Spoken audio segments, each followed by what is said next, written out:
Hello, and welcome to episode 86 of Public Interest Podcast with your host, Jordan Cooper, where we interview politicians, activists, advocates, and others who seek to improve the state of the world.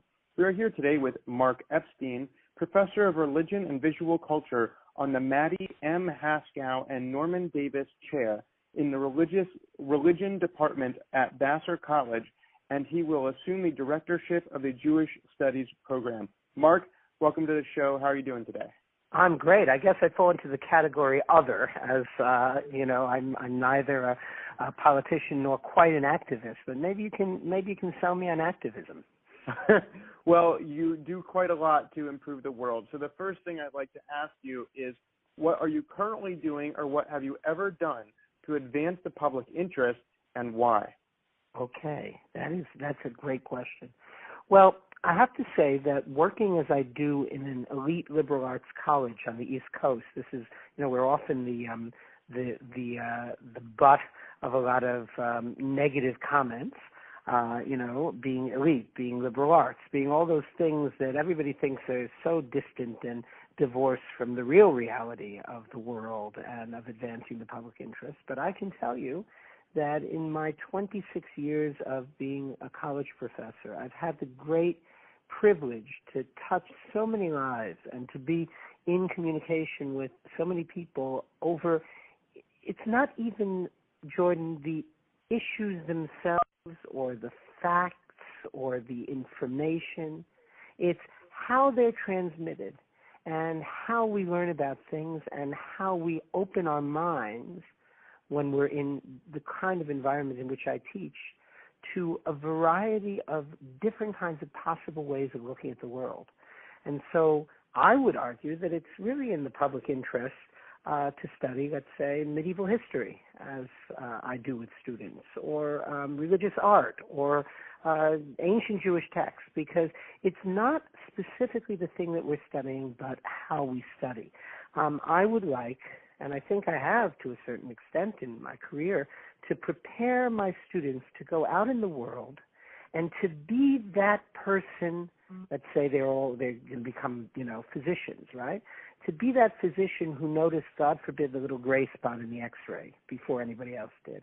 Or if they go into business, I'd like a student of mine, she could be that business person who figured out a way of creatively dealing with a contract that nobody had done before, a lawyer who notices a clause, or a politician who's especially sensitive because of texts that she or he read in my class that apparently had nothing to do with what they're working on in politics at the moment, right? But just it sensitized that person to minority-majority issues, to issues in the environment, to the idea that context is everything and that history is crucial.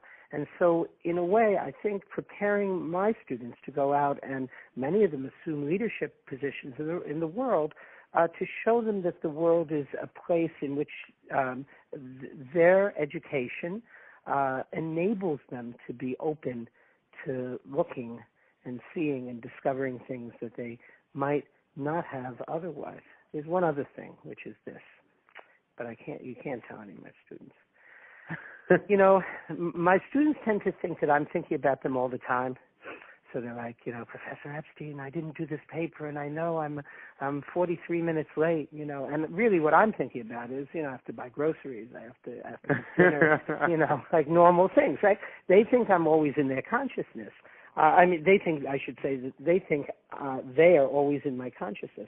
It's not that I don't care about them, but it's that I have many students, and I'm doing lots of things in my life, in my personal life, in my research life, in my intellectual life. But here's the thing.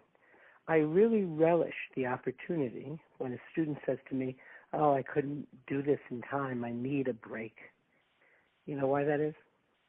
Why do you relish that? Why do I relish that? Because then I can say to the student, okay, you get a day, 2 extra days to complete this project, but I want something back. And what I want back is this. When you are one day, as you inevitably will be, in a position of authority over other people, pass it on. Give them the same break that I gave you. And that's a way, I think, of affecting the world, in little ripples.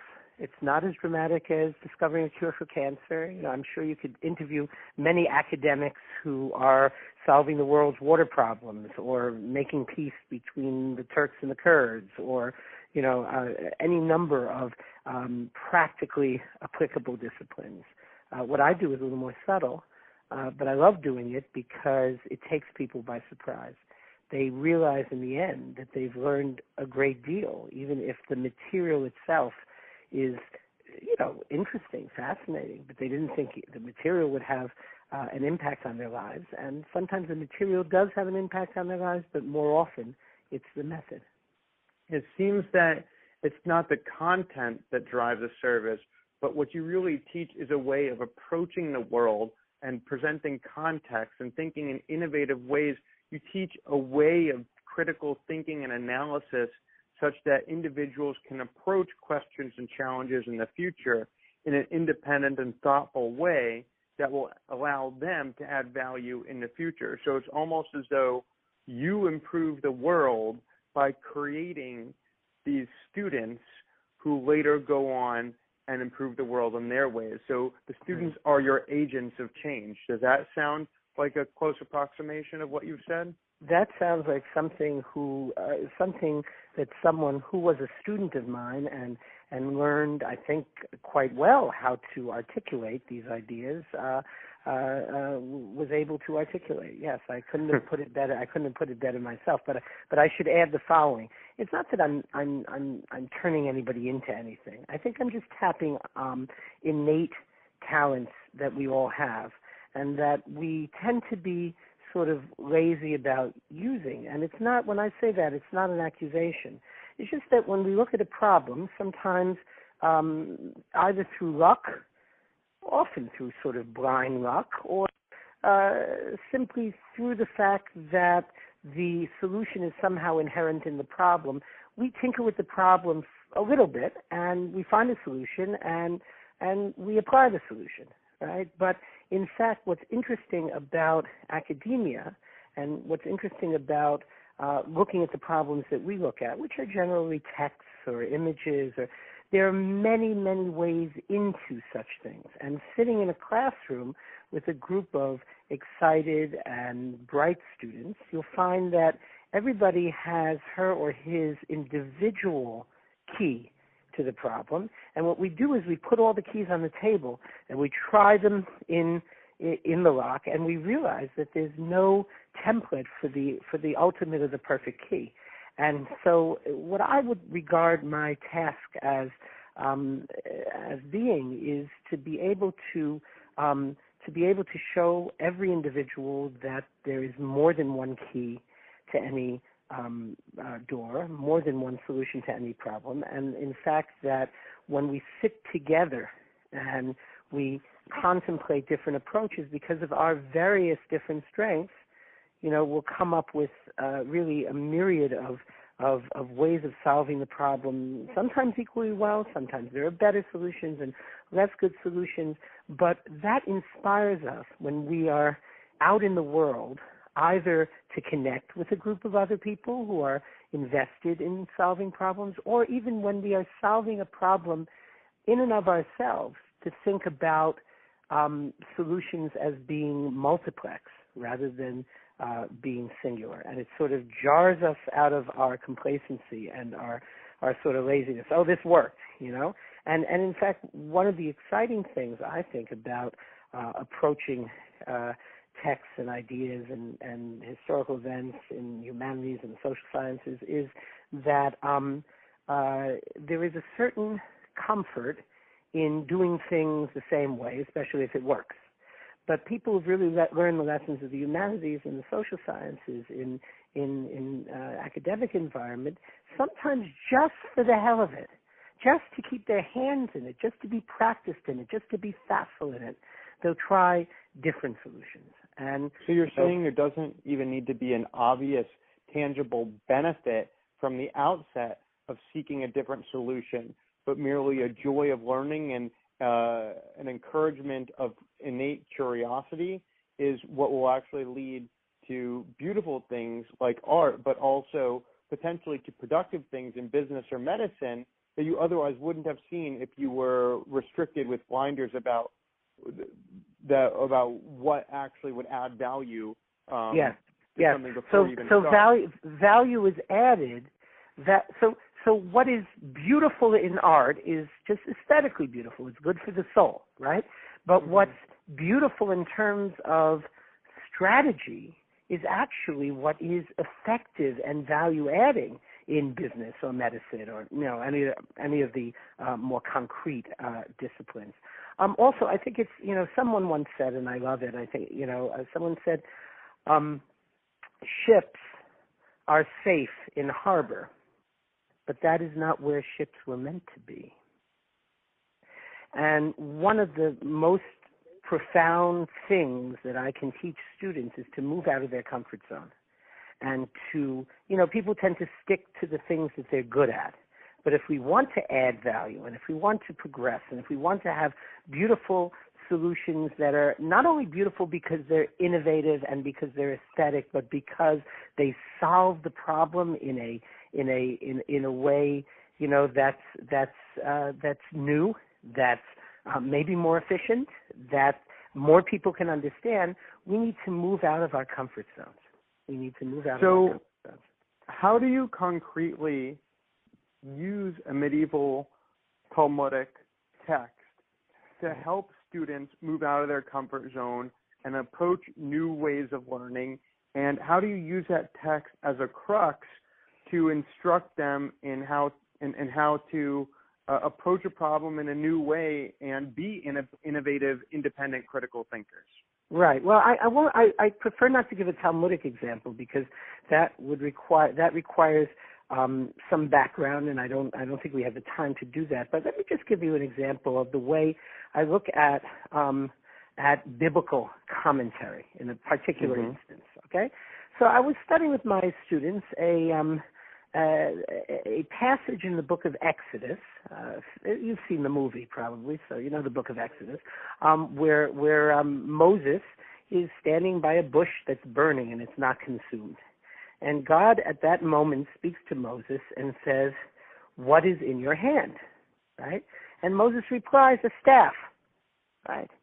So I bring that text before my students and I ask them, what's wrong with the text? And even if they've read it before, they haven't read it deeply. They don't realize that there's a problem lurking in the text that requires a solution. And the problem of obviously lurking in the text that requires a solution is that God is God. So God should know what is in Moses' hand, right?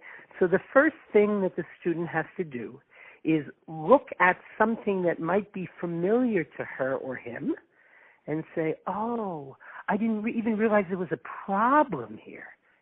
All my life I proceeded as I passed this building, or I tried to go on this step. I never noticed that there was actually a problem in need of solution. So that's the problem in need of solution, right? And in that context, in that particular example that you say, the student actually is also being taught how to view a problem from another's perspective. First of all, you could never understand anything from God's perspective, and then especially if you're not Jewish or if you're atheist or if you're Christian or whatever you are, you're only approaching the text for the audience for whom it was intended, which is a Jewish audience that believes in God, that is monotheistic. So you have to learn to set your own views aside, and then you're teaching them to approach the text as it ought to be approached for as a member of the intended audience. Good, right, excellent, right? So yes, you have to first get into another head. Now, Jordan, the head we have to get into now is the head of God. So we have to pretend, right, that there's this character called God, and this character is omniscient, knows everything, right? And then we have to ask the question: if there is such a character, let's not get into the realm of belief, right? We're talking about a literary construct or a game theory in which there is a character that is omniscient. Why would this character ask the question? And so the students, attempt various solutions. And I give them the solution that a particular early 20th century, ultra-Orthodox Hasidic thinker applied to this. And so that's another lesson. They look at this guy, who I can show you a photograph of, who has a beard and a black hat, and he looks like somebody's grandfather, right? And you don't exactly expect him to be psychologically acute, which he turns out to be. So this is what the person who wrote on this said. His name is Shalom Noach Bezovsky. He passed away in 1994 or 5. He was the Rebbe, the charismatic leader of a group of Hasidic Jews called the Slonimer Hasidim. And he says as follows. He says in his book, Nesivos Shalom, he says, God is testing Moses. In Hebrew, there are 2 words for a staff. One word is makel, and makel comes from the root to beat down or to destroy, because that's one of the functions of a staff. You can beat things down, you can destroy with them. The other word is makeh. It also means staff, but it comes from the root to build or to plant. And that's another function of a staff. So God was checking Moses' psychology. Because you know what? God might be omniscient, and God might know that Moses has a staff in his hand. But since human beings have free will, God doesn't know what Moses is going to think about that staff. And in the process of thinking about the staff, which is a symbol of leadership, think about his approach to leadership issues. And you can almost hear the audible sigh of relief of God when Moses says mateh, that is a staff to use for planting and building. And God is like, you passed the test. Now, and God knows, of course, that Moses would have chosen that word because God is omniscient, but perhaps in learning... I disagree, Jordan. God is omniscient. God knows everything at any particular moment, but there's one thing that God doesn't know, which is the human heart. God gives human beings free will. And God knew that it was a staff, and God hoped that Moses would say that it was use a staff in a positive sense. But until the moment when Moses had the choice between those 2 words, God waited with as much bated breath as you and me. Now, that's a theological issue. I'm not so interested in that. What I'm interested in is this. Moses is a man who's being chosen for a task. He doesn't even understand why he's being chosen. He's probably the worst possible candidate for the task since he's totally alienated from the people that God is going to ask him to lead. But God doesn't care about those things. God just wants to say, here we have a solution. And God, in this case, you might have guessed, is us, right? Looking at a problem that needs a solution. So God says not, here we have a solution. God says, here we have a problem, and there's a couple of approaches, and I need to test my agent to see what approach that person is going to take, what the most conducive approach, what the first approach that comes to that person's mind is. And lo and behold, out of the couple of possibilities, Moses chooses the correct possibility. And so what I want to emphasize to students in teaching that little passage is a number of things. One, you could walk past the same building, the same people, the same institution, the same job, the same task, the same text every day and not notice that there's a problem inherent in it. Secondly, once you get to look at that problem, you realize that that problem creates or foments or gives rise to other problems that are in need of solution. And you realize that the object of your attention, let's say in this case a staff, right? You could say, it's simple. What is it? It's just a staff. Don't bug me with what are you getting. But no. Staffs can do a multiplicity of things. And I need you in a leadership position to be the kind of person who, when thinking about leading and using that staff as a symbol of authority, thinks not, right, how can I beat people down, but how can I plant and how can I build people up? And so that's how we take a text. And by the way, I don't have to even tell students that. They can suss out on their own that there are lessons. It's not without reason that these texts have survived for thousands of years. They've survived for thousands of years because people read between the lines. If you read them as silly stories, like, what do I care? It's a staff. What do you mean God? I don't believe in God. I don't want to have anything to do with this text. Right? If you read them like that, of course you'll never get anything out of them. But as you say, if you enter the thought universe of the text and you understand that people for thousands of years thought that the text was talking to them, and also that it was relevant, and that they were very different than the original receptive audience of the text, so that the relevance has to be something that continues, right? You too are part of that chain. That's how we want And so you being part of that chain, you're another link in the chain. You're propagating that chain by being with your students, and you're drawn to Judaism and its stories and to teaching. What is it that originally drew you to these texts that made you understand that, all the multitude of options that were available to a young Marc Epstein, in fact, the path that was right for you was to go through your higher education, get a PhD in Jewish studies, to take these texts and open young minds with these religious texts? Okay, good point.